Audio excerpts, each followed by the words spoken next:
Jai Shri Swaminarayan students, welcome back again to the virtual lecture series of surveying. Okay, so we are on the revision lecture of unit number 2.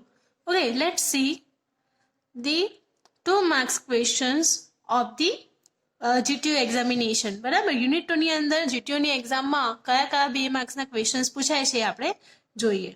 Okay, answer the following short questions.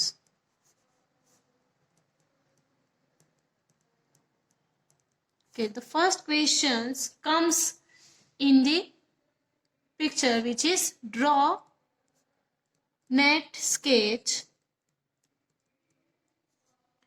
of steel arrow showing its length and diameter.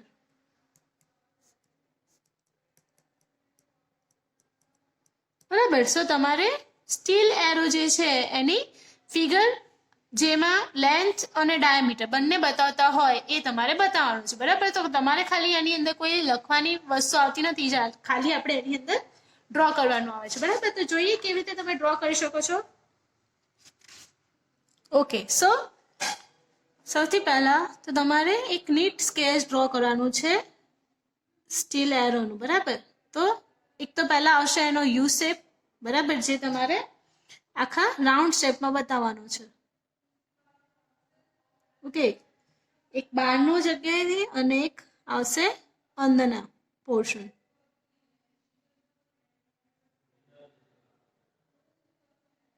બરાબર. સો હવે એક portion આવશે અહીંયાથી straight. બરાબર, આ રીતે તમારે એનું ડ્રોઈંગ બતાવવાનું છે.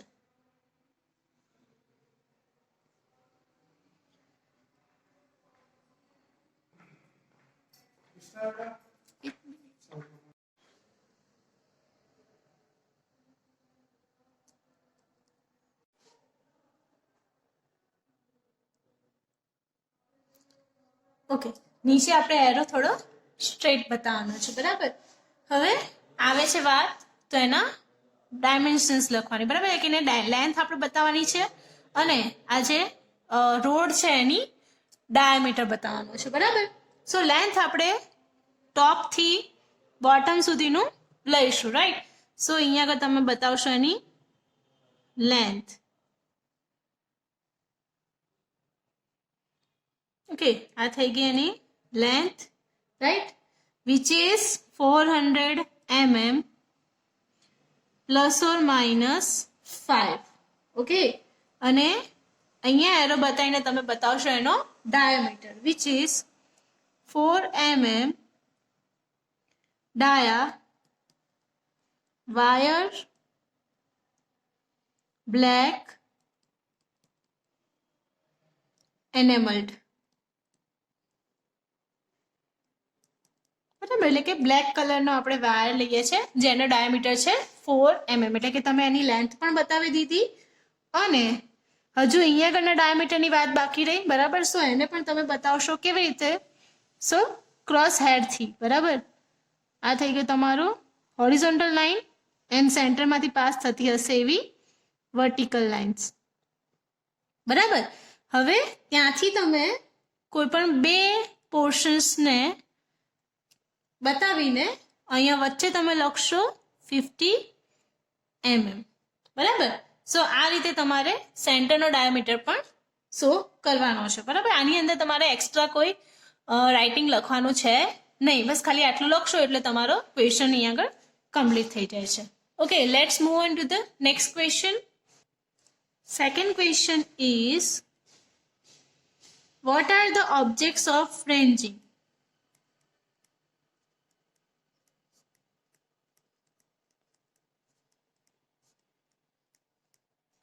ઓકે, સો રેન્જિંગના કયા કયા ઓબ્જેક્ટ્સ છે એ તમારે લખવાના રહેશે.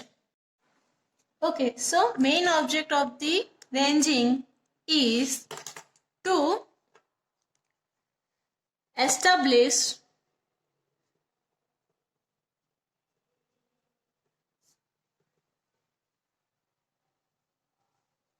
intermediate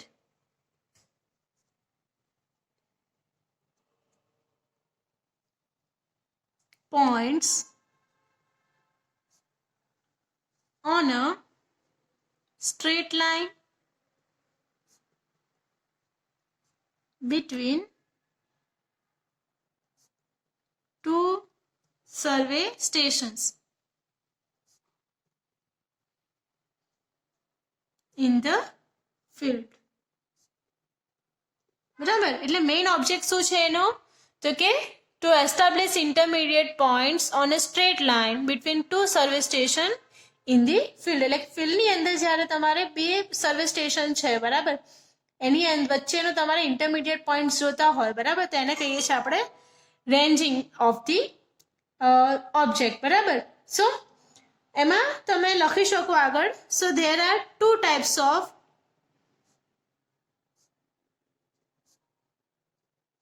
ranging. બરાબર, શેમાં આવશે? ડાયરેક્ટ રેન્જિંગ અને another is indirect ranging.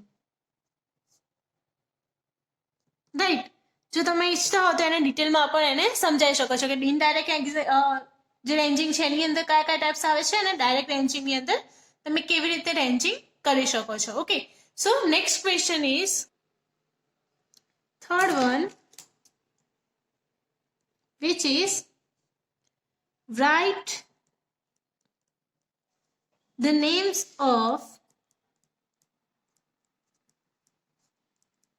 various instruments used in chaining.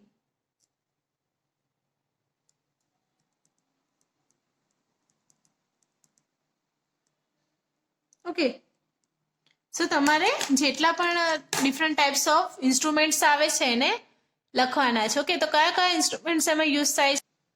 તો એની અંદર તમારે લખવાનું છે following instrument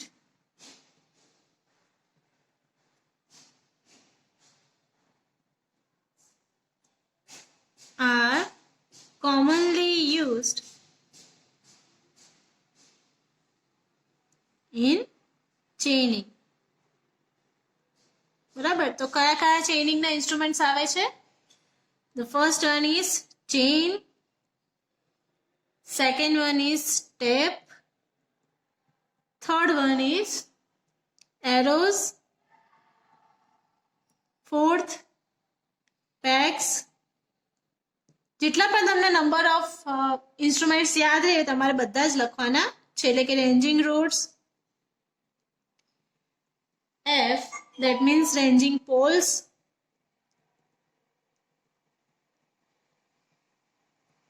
G, offset rods. H, plumb bob. I, whites to marking. બરાબર, જે white powder use થાય છે એ પણ એક ઓબ્જેક્ટ જ છે. બરાબર, અને જે which is laths. બરાબર, laths that means wooden sticks. બરાબર, જેને આપણે લથ્સ કહીએ છીએ. બરાબર, તો આ રીતના તમારે ઇન્સ્ટ્રુમેન્ટ્સના નામ પણ મેન્શન કરવાના છે. ઓકે, સો કયા કયા ઇન્સ્ટ્રુમેન્ટ્સના નામ આવ્યા? તો chains, ranging rods, tape, ranging poles, arrow, offset rods, pegs, plumb of weights અને laths. Okay, let's see the next question. Fourth question is define ranging. બરાબર, સો અહીંયા આગળ તમારે રેન્જિંગની ડેફિનેશન રાઇટ ડાઉન કરવાની છે. Okay, so what is the definition of ranging? The process of establishing intermediate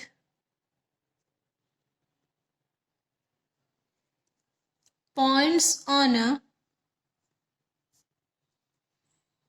straight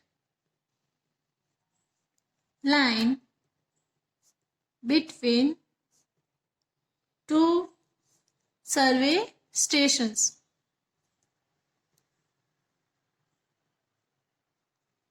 in the field is known as ranging. બરાબર, જે તમારો object થાય છે એટલે કે જે ઓબ્જેક્ટમાં આવે છે એ જ વસ્તુ તમારી ડેફિનેશન થઈ ગઈ. બરાબર, એટલે કે the process of establishing that means એની વચ્ચે તમારે ઇન્ટરમીડિયેટ પોઈન્ટ જ્યારે તમારે મૂકવાના આવે છે બે સ્ટ્રેટ લાઇનની વચ્ચે. બરાબર, ટુ સર્વે સ્ટેશનની વચ્ચે. બરાબર, તો એ થઈ ગયું આપણું રેન્જિંગ. તો આ થઈ ગયા તમારા 2 અને 1 માર્ક્સના questions. Let's see following questions of 3 marks.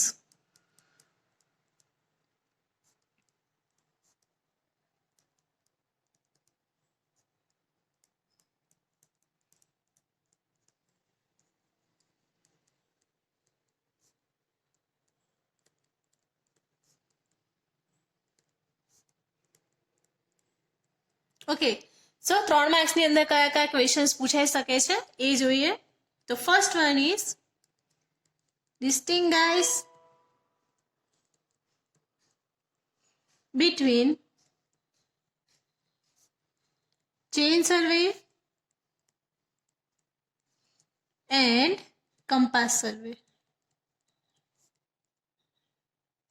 બરાબર, સો તમારે ચેઇન સર્વે અને કમ્પાસ સર્વેનો ડિફરન્સિએશન બતાવવાનું છે. ઓકે, તો ઓલવેઝ ડિફરન્સિએશન માટે બે પોર્શનમાં ડિવાઈડ કરવાનું. That means chain survey and compass survey. Okay, તો પહેલું ટર્મ શું આવે છે ડિફાઇન કરવાનું. That what is the definition of chain survey or the object of chain survey. બરાબર, તો ચેઇન સર્વેની જે ડેફિનેશન આવડતી હોય. ઓકે, સો મેઇન ડિફરન્સ સૌથી પહેલો આવશે એની definition. That means chain surveying the framework consist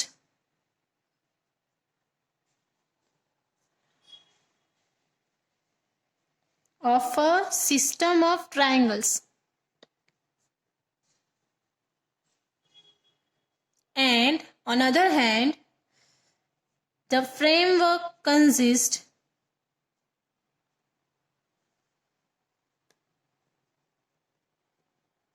of connected lines forming an open or closed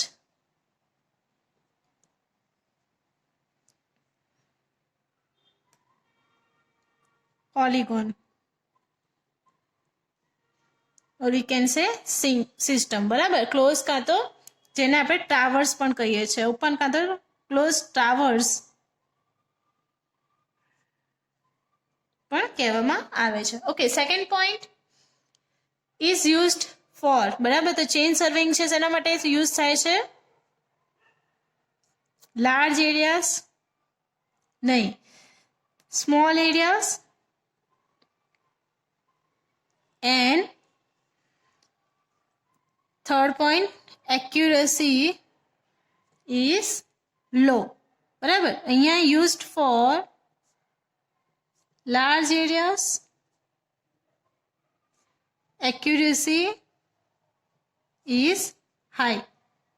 બરાબર, પછી નેક્સ્ટ પોઈન્ટ તો check lines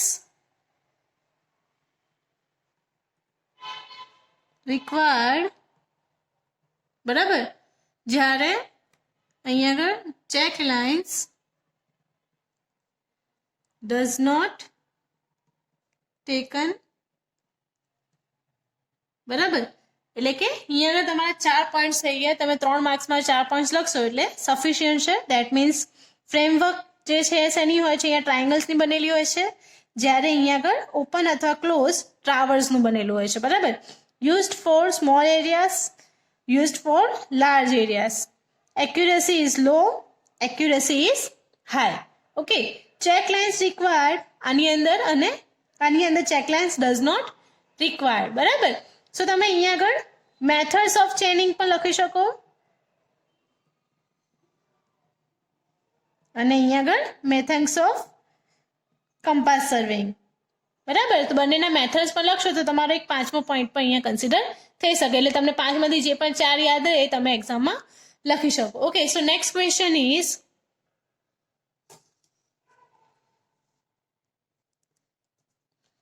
with net sketch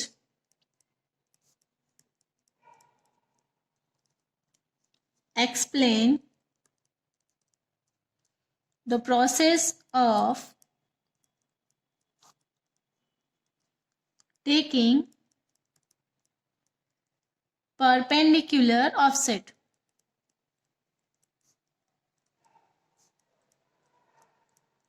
બરાબર, તો તમારે ફિગરની સાથે ઓફસેટને સમજાવવાનું છે. બરાબર, તો પહેલા તો આવે છે ફિગર. બરાબર, ઓકે. સો કોઈ પણ બિલ્ડિંગ તમારે બતાવવાનું છે એની અંદર. તો આ થઈ ગયું તમારું બિલ્ડિંગ. ઓકે, જેને પરપેન્ડિક્યુલર લાઈન તમારે ડ્રો કરવાની છે. ઓકે, અહીંયા થઈ ગયો 90 ડિગ્રીનો એંગલ. બરાબર, અને આને કહેવાય છે પરપેન્ડિક્યુલર ઓફસેટ. ઓકે, હવે આવે છે નામકરણ. That means P Q. Okay, આ છે આપણી ચેઇન લાઈન. એ સિવાય અહીંયા આગળ નોટિફિકેશન આપવાનું. That means building. બરાબર, તો આ થઈ ગયું તમારું પરપેન્ડિક્યુલર ઓફસેટ. બરાબર, હવે તમારે શું બતાવવાનું છે? તો process of taking perpendicular offset. બરાબર, તો કઈ રીતે પ્રોસેસ થાય છે? તો પ્રોસેસ તમારે એક્સપ્લેન કરવાની છે. when the offset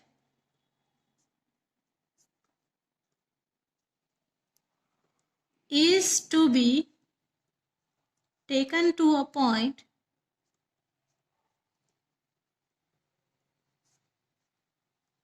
P, the leader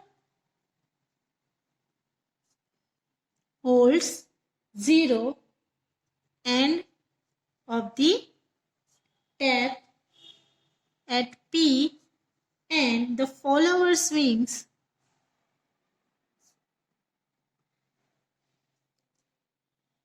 the tap along the chain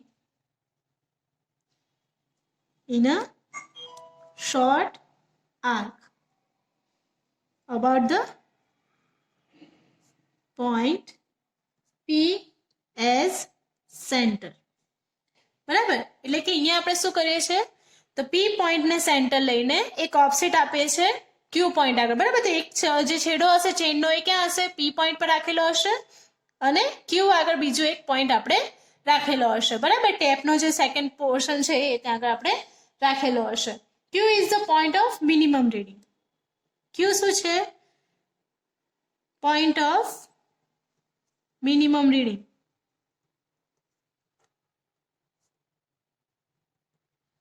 બરાબર, which is the foot of the perpendicular from P, જેને આપણે ફૂટ પણ કહીએ છીએ. Okay, now such offset is called swing offset. આ જે ઓફસેટ છે એને આપણે શું કહીએ છીએ? સ્વિંગ ઓફસેટ પણ કહીએ છીએ. ધેટ મીન્સ એક પોઈન્ટ આપણે અહીંયા પણ કન્સિડર કરીએ છીએ, એક પોઈન્ટ અહીંયા પણ કન્સિડર કરીએ છીએ અને અહીંયાથી આપણો એક આર્ક બને છે. બરાબર, સો આ આર્કને આપણે કહીએ છીએ સ્વિંગ ઓફસેટ. આવી રીતે તમે પરપેન્ડિક્યુલર ઓફસેટને રાઇટ ડાઉન કરી શકો છો. બરાબર, સો આજના લેક્ચરમાં આપણે કયા કયા ક્વેશ્ચન્સ જોયા? તો related to 2 marks and 1 marks theory and 4 માર્ક્સના અને 3 માર્ક્સના ક્વેશ્ચન્સ, કે જેની અંદર આપણે distinguish between chain serving and compass service જોયું અને process of taking perpendicular offset જોઈશું. બરાબર, તો નેક્સ્ટ લેક્ચરમાં આપણે કન્ટિન્યુ કરશું 3 માર્ક્સના ક્વેશ્ચનની થિયરી. ત્યાં સુધી I am Krishna Panchal signing off. Jai Shri Ram.